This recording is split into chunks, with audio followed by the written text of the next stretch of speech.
What is cost?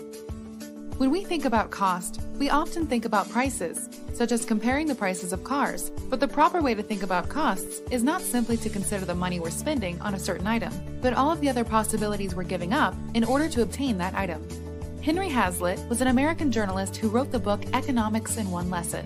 In it, he starts with a story about a baker who owns a shop. Imagine now that a kid accidentally hits a ball through the front window of a bakery. The baker is understandably upset, but is comforted by a friend who encourages him to see the larger picture. The baker now has to buy a new window, and this purchase will benefit the glass store. The glass store now has to buy materials and can pay its workers. Perhaps some of these workers end up buying the baker's bread. So this act of destruction isn't really a tragedy, but an event that will benefit the local economy and others. Unfortunately, this clever scene doesn't really tell the whole story.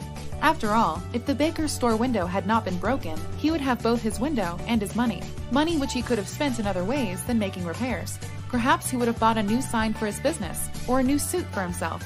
The gain for the glass maker is a loss for the sign maker or the tailor. Unfortunately, now we will never see how the baker would have spent his money. Instead, we will only see the new window that he had to fix. What Hazlitt described is called opportunity cost. The money spent on the new window is not simply the dollar price of his purchase, but of all the goods and services he could have purchased with that money. In the words of Hazlitt, the bad economist sees only what immediately strikes the eye. The good economist also looks beyond. If the mistake in the baker's friend's argument is obvious to you, you may be surprised to learn how many bad economists there are in the world today. For example, Paul Krugman, a well-known economist who writes for the New York Times, has argued that incidents such as 9/11, national disasters, or even a fictional alien attack would stimulate the American economy, just like the baker's broken window. Although it's certainly true that these tragedies create jobs in construction, cleanup, or anti-alien weaponry, that doesn't mean society is actually better off. Just like with the broken window, the companies that benefit from these projects do so at the expense of others. Remember, the purpose of the economy is not simply to work or make money.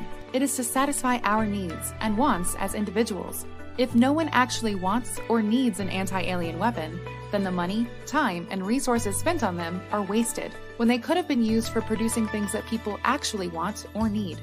The opportunity cost is everything else that could have been done with the time, the resources, and the money that are no longer available.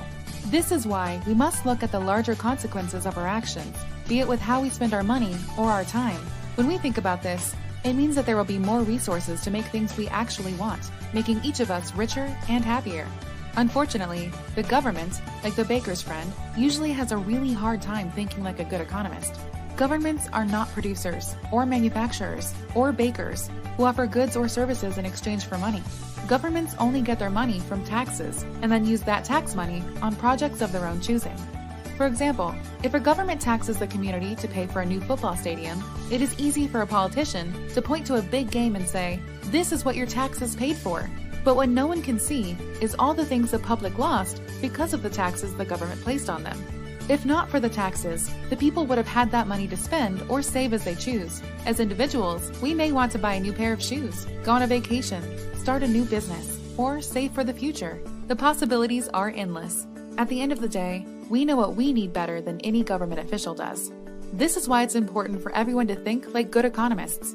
Doing so allows us to make better decisions, in the long term, about how we spend our money, and it empowers us to hold politicians accountable when they try to take it from us.